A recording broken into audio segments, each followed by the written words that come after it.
दोस्त अगर जब भी आप अपने बच्ची की शादी करने लगे, बेटियों की शादी करने से पहले अच्छी तरह परख लें कि अगला घर किस तरह है।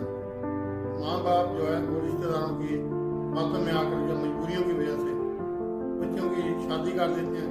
जिस तरह बहन आके बैठ जाती है मैंने अपने बेटे को लेना, या भाई आ जाता है या चाचा कोई जो गरीबी और रिश्तों में मत फंसिए।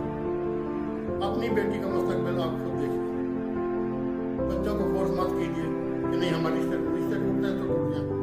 लेकिन अगर आपकी बच्ची पर आपकी वजह से कोई गलत फैसला हो गया तो पूरी जिंदगी आप पछताते रहेंगे।